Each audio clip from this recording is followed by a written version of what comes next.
Chart के ऊपर जब भी फेयर वैल्यू गैप बनते हैं तो हम बुलिश फेयर वैल्यू गैप के सिनेरियो में ये बनने के बाद एक्सपेक्ट करते हैं प्राइस अभी ये फेयर वैल्यू गैप एरिया में थ्रोबैक करेगी और फिर यहाँ से अपसाइड जाना कंटिन्यू करेगी।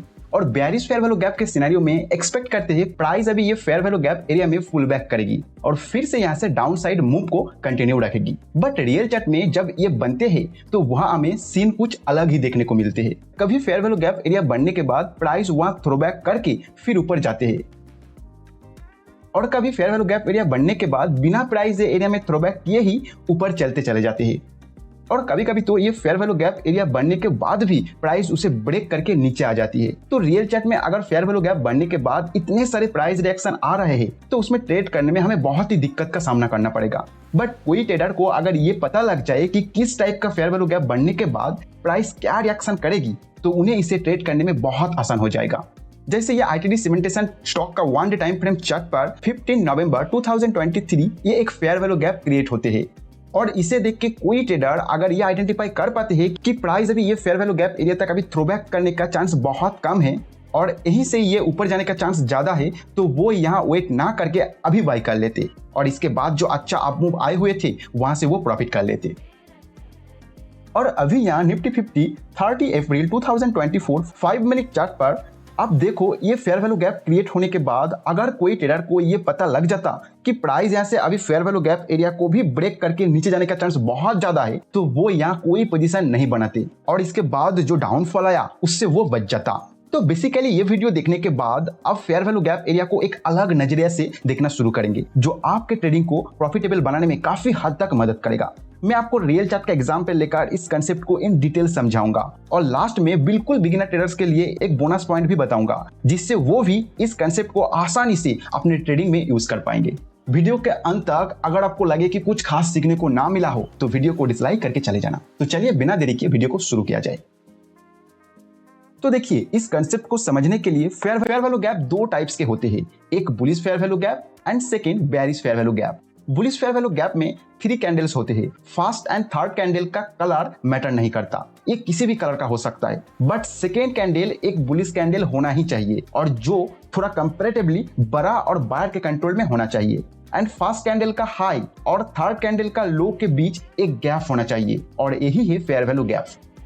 बेयरिश फेयर वैल्यू गैप में भी 3 कैंडल्स ही होते हैं। इसमें भी first and third candle colour matter नहीं करता, किसी भी कलर का हो सकता है बट सेकेंड कैंडल कंपैरेटिवली बड़ा एक सेलर कंट्रोल बेयरिश कैंडल होना चाहिए। फर्स्ट कैंडल का लो और थर्ड कैंडल के हाई के बीच एक गैप रहना चाहिए, ये गैप ही है फेयर वैल्यू गैप। वीडियो लंबा ना हो जाए और कंसेप्ट को इन डेप्थ समझाने के लिए बेयरिश फेयर वैल्यू गैप को आज हम इस वीडियो में शामिल नहीं करेंगे। आज हम सिर्फ बुलिश फेयर वैल्यू गैप को इन डिटेल समझने की कोशिश करेंगे।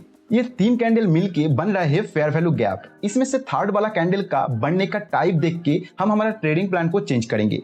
फर्स्ट, अगर थर्ड कैंडल का क्लोज सेकंड कैंडल हाई के ऊपर हो रहा है तो अभी फिलहाल price fair value gap area में जाने का चांस कम है और यहीं से ये कंटिन्यू करके ऊपर जा सकता है। इसमें हमें ट्रेड कैसे लेना है वो हम एग्जाम्पल में जाकर जरूर देखेंगे और प्रैक्टिकल तरीके से देखेंगे। सेकेंड, अगर थर्ड कैंडल इंडिसिजन टाइप का कैंडल है या फिर इसका क्लोज सेकेंड कैंडल हाई के नीचे है तो प्राइस यहाँ से फेयर वैल्यू गैप एरिया तक जाने का और वहां से फिर ऊपर जाएगा इसका चांस ज्यादा है और उसी तरह हम हमारा ट्रेडिंग को प्लान करेंगे। कैसे करेंगे वो हम एग्जाम्पल में जाके अच्छे से समझेंगे। थर्ड, अगर थर्ड कैंडल एक स्ट्रॉन्ग बेयरिश कैंडल है, मतलब इस कैंडल में सेलर ने प्राइस को ज्यादा कंट्रोल किया है तो प्राइस यहाँ से फेयर वैल्यू गैप एरिया में जाने का चांस ज्यादा है और वहां से ये और भी नीचे जाने का चांस है। बट इसको भी हम कैसे ट्रेड कर सकते हैं विथ प्रॉपर ट्रेडिंग प्लान के साथ वो हम एग्जाम्पल में जाके देखेंगे। तो जनरली ये 3 टाइप्स के फेयर वैल्यू गैप आपको चार्ट पर देखने को मिलेंगे। फर्स्ट जो टाइप है इसे समझने के लिए चार्ट पर चले जाते हैं। ये आपके सामने SBI के 1 day time frame chart open है। 8 फरवरी 2024 यहाँ एक फेयर वैल्यू गैप क्रिएट हुआ है जो कि हमारे फर्स्ट टाइप के फेयर वैल्यू गैप है। तो इसमें price fair value gap area तक आने का चांस बहुत कम है। तो सबसे पहले आपको इस सिस्टम में देखना है कि जो फेयर वैल्यू गैप क्रिएट हुआ है वो वैलिड है या नहीं। तो इसमें आप देखोगे ब्रेकअप स्ट्रक्चर होने के बाद ही ये फेयर वैल्यू गैप क्रिएट हुआ है।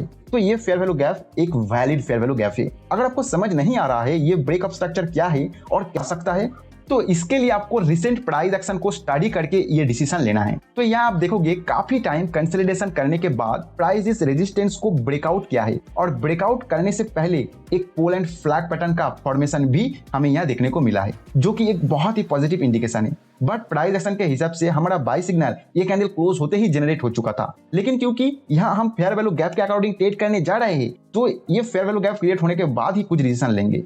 तो ये क्रिएट होने के बाद हमें पता चल रहा है ये फास्ट टाइप का फेयर वैल्यू गैप है, जिसमें प्राइस इस एरिया तक आने का चांस बहुत कम है। तो यहाँ एंट्री लेने के लिए हमें इस टाइम फ्रेम चार्ट को इससे छोटे टाइम फ्रेम चार्ट पर लेकर चले जाना है। आप यहाँ 5 से 6 गुना नीचे का टाइम फ्रेम चार्ट में जा सकते हो। तो ये 1 डे टाइम फ्रेम चार्ट है, इसको हम 1 आवर टाइम फ्रेम चार्ट में कन्वर्ट कर लेते हैं। यहाँ अभी आपको और प्राइस एक्शन देखना है एंट्री ढूंढने के लिए। अभी कुछ कैंडल्स बनने के बाद फिर से यहाँ एक फेयर वैल्यू गैप क्रिएट हुआ है और ये जो फेयर वैल्यू गैप है ये सेकेंड टाइप का फेयर वैल्यू गैप है। इसमें price fair value gap area तक थ्रोबैक करने का चांस बहुत ज्यादा है, तो हमें प्राइस ये एरिया तक आने का वेट करना है। तो प्राइस जैसे ये एरिया में आने के बाद एक बुलिश कैंडल बनाया है, हमारा एंट्री यहाँ हो जाता है। स्टॉप लॉस भी आपको प्राइस एक्शन के हिसाब से एक सेफ प्लेस में रखना है और टारगेट हमें कम से कम 1:2 का रखना है। और प्राइस जैसे ही हमारे डायरेक्शन में जाना शुरू करेगा, आपको ट्रेलिंग स्टॉप लॉस का यूज करते हुए प्राइस के साथ साथ ऊपर जाना है।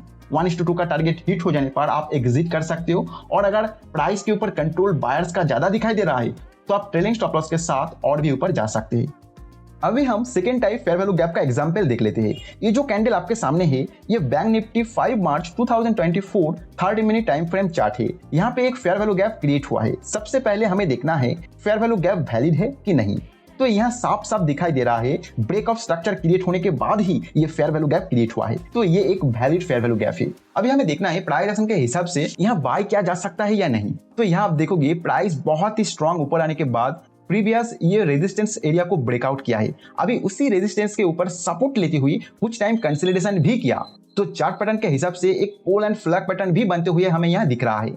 और अभी फिलहाल इस पोल एंड फ्लैग पैटर्न का ब्रेकआउट हुआ with high buyer control candle के साथ, तो प्राइस एक्शन के हिसाब से भी एक अच्छा बाइंग सिग्नल देखने को हमें मिल रहा है। और ये fair value gap second type का फेयर वैल्यू गैप है, तो प्राइस इस गैप तक थ्रोबैक करके फिर से ऊपर जाने का चांस बहुत ज्यादा है। तो हमें वेट करना है प्राइस एक बार इस एरिया तक आने का। जैसे ही प्राइस ये फेयर वैल्यू गैप के 50% तक आ जाता है तो हमारा बाय एंट्री यहाँ हो जाएगा। प्राइस एक्शन के हिसाब से अभी स्टॉप लॉस रख के कम से कम 1:2 का टारगेट आपको रखना है। और आगे प्राइस जैसे ही आपके डायरेक्शन में जाने लगेगा तो फास्ट फेयर वैल्यू गैप में जो भी रूल्स मैंने आपको बताया वो सब आप यहाँ यूज कर सकते हो।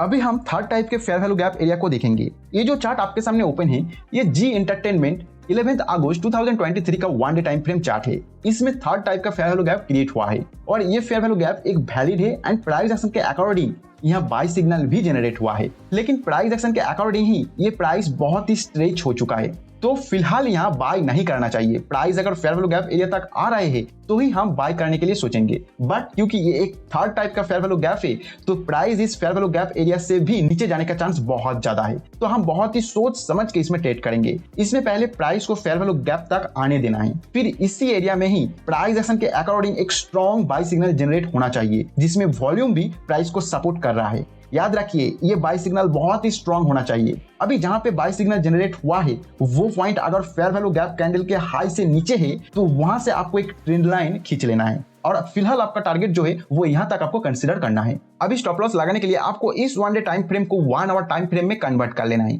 और यहाँ आपको प्राइस एक्शन के अकॉर्डिंग स्टॉप लॉस लगा लेना है। टारगेट तो आपको पहले ही मिल चुका है तो वहां सेट कर लीजिए। आगे जाके जब टारगेट हिट हो रहा है तो आप एग्जिट कर जाइए, क्योंकि याद रखिए आप फेयर वैल्यू गैप टाइप 3 को ट्रेड करने जा रहे हैं। जब तक ना प्राइस उस फेयर वैल्यू गैप एरिया का जो कैंडल है उसका हाई के ऊपर जा रहा है तब तक बहुत ज्यादा चांस है कि प्राइस यहाँ से स्पीड से नीचे गिरना शुरू करेगा। तो आपको ऐसा सिचुएशन में एग्जिट कर ही जाना है। आगे जाके फिर अगर आपको कोई सिग्नल मिल रहा है तो आप दोबारा एंट्री कर लेना, लेकिन जब तक ना इसके ऊपर जा रहा है प्राइस तब तक आपको टारगेट हिट होने पर एग्जिट कर जाना है। अभी हम बिगिनर्स के लिए एक बोनस पॉइंट बताने वाले हैं जिसके हेल्प से वो भी एक अच्छा फेयर वैल्यू गैप एरिया को ढूंढ पाएंगे जिसमें वो गलत होने का चांस बहुत कम हो जाएगा। तो देखिए जहां भी और जिस भी टाइम फ्रेम में आप चार्ट के ऊपर फेयर वैल्यू गैप ढूंढ के निकाले हो वहां आप पहले सब कुछ क्राइटेरिया देख लीजिए जो भी मैंने आपको वीडियो में बताया है। लास्ट में आपको इस चार्ट के ऊपर 10 पीरियड सिंपली मूविंग एवरेज और 30 पीरियड एक्सपोनेंशियल मूविंग एवरेज को प्लॉट कर लेना है। फेयर वैल्यू गैप का लास्ट कैंडल में 10 period simply moving average 30 period exponential moving average के ऊपर होना चाहिए और लास्ट कैंडल का क्लोज दोस्त ये दोनों मूविंग एवरेज से ऊपर होना चाहिए। अगर ये दोनों क्राइटेरिया फुलफिल हो रहा है तो ही आप उस फेयर वैल्यू गैप को ट्रेड करने के लिए प्लान कीजिए। इससे आपका जो एक्यूरेसी है ये बहुत ज्यादा बढ़ जाएगा और ये बिगिनर के लिए एक रामबाण साबित हो सकता है। तो आशा करता हूँ बुलिश फेयर वैल्यू गैप को आप अच्छे से समझ गए हैं। अगर समझने में दिक्कत आ रहा है तो वीडियो को फिर से देखिए, और अगर आप बुलिश फेयर वैल्यू गैप को ठीक से समझ रहे हो तो बेयरिश फेयर वैल्यू गैप को आप अपने आप ही समझ के ट्रेड कर पाएंगे। बट अगर आप बेयरिश फेयर वैल्यू के ऊपर एक वीडियो चाहते हो, आप चाहते हो कि मैं ऐसे ही एक वीडियो बना के आपको समझा दूं, तो कमेंट सेक्शन में बेयरिश FVG जरूर लिख देना। अगर बहुत ज्यादा कमेंट आ रहा है तो हम बहुत ही जल्द वो वीडियो बना देंगे। और हाँ, वीडियो इतने देर देखने के बाद अगर आपको लगे कुछ खास सीखने को नहीं मिला है तो वीडियो को डिसलाइक करके चले जाना। लेकिन अगर कुछ सीखने को मिला है इस वीडियो से तो एक लाइक जरूर करके जाना। तो इस वीडियो में फिलहाल इतना ही, मिलते हैं नेक्स्ट वीडियो में नए कोई कंसेप्ट के साथ।